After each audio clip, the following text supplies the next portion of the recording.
It's just one more way of reducing your liberty and reminding you that they can fuck with you anytime they want. As long as you put up with it.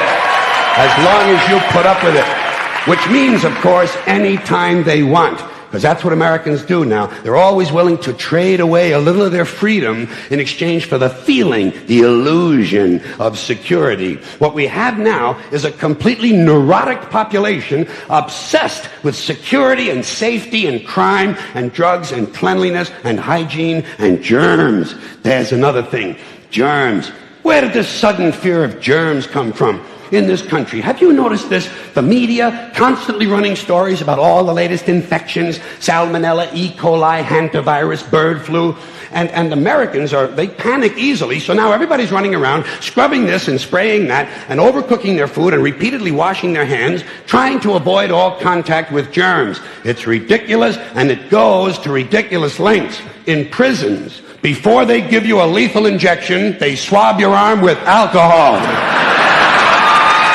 It's true. It's true. It's true. Well, they don't want you to get an infection. And you can see their point. Wouldn't want some guy to go to hell and be sick. It would take a lot of the sportsmanship out of the whole execution. Fear of germs. Why, these fucking pussies. You can't even get a decent hamburger anymore. They cook the shit out of everything now because everybody's afraid of food poisoning. Hey, where's your sense of adventure? Take a fucking chance, will you? You know how many people die in this country from food poisoning every year? 9,000. That's all. It's a minor risk. Take a fucking chance, bunch of goddamn pussies. Besides, what do you think you have an immune system for? It's for killing germs. But it needs practice. It needs germs to practice on. So listen. If you kill all the germs around you and live a completely sterile life, then when germs do come along, you're not going to be prepared. And never mind ordinary germs, what are you going to do when some super virus comes along that turns your vital organs into liquid shit? I'll tell you what you're going to do. You're going to get sick, you're going to die, and you're going to deserve it because you're fucking weak and you got a fucking weak immune system. Now, God damn it. Hey. All right. Let me tell you a true story about immunization, okay? When I was a little boy in New York City in the 1940s, we swam in the Hudson River, and it was filled with raw sewage, okay? We swam in raw sewage, to cool off.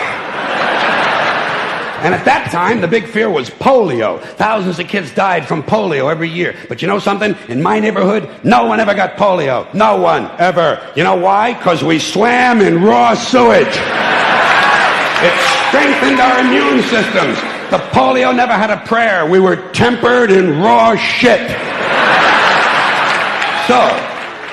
So personally, I never take any special precautions against germs. I don't shy away from people who sneeze and cough. I don't wipe off the telephone. I don't cover the toilet seat. And if I drop food on the floor, I pick it up and eat it. I eat it. Yes, I do. Even if I'm at a sidewalk cafe in Calcutta, the poor section, on New Year's morning during a soccer riot. And you know something? In spite of all that so-called risky behavior, I never get infections. I don't get them. I don't get colds. I don't get flu. I don't get headaches. I don't get upset stomachs. And you know why? Because I got a good, strong immune system, and it gets a lot of practice. My immune system is equipped with the biological equivalent of fully automatic military assault rifles with night vision and laser scopes. And we have recently acquired phosphorus grenades, cluster bombs, and anti-personnel fragmentation mines.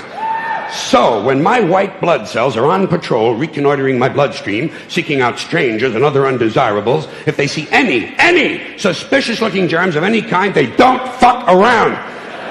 They whip out the weapons, they wax the motherfucker, and deposit the unlucky fellow directly into my colon. Into my colon. There's no nonsense. There's no Miranda warning. There's none of that 3 strikes and you're out shit.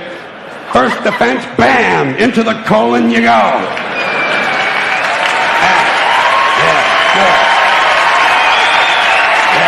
Yeah. And speaking of my colon, I want you to know I don't automatically wash my hands every time I go to the bathroom, okay? Can you deal with that?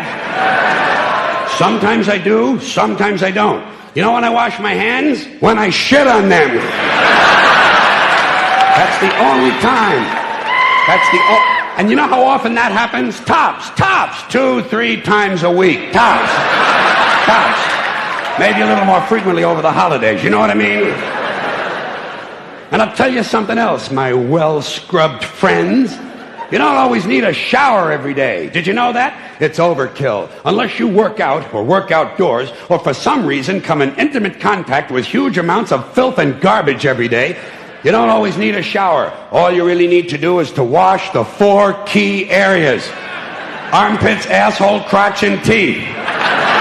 Got that? Armpits, asshole, crotch, and teeth. In fact, you can save yourself a whole lot of time if you simply use the same brush on all 4 areas.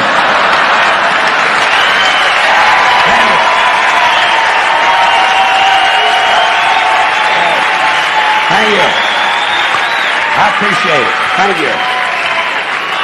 All right.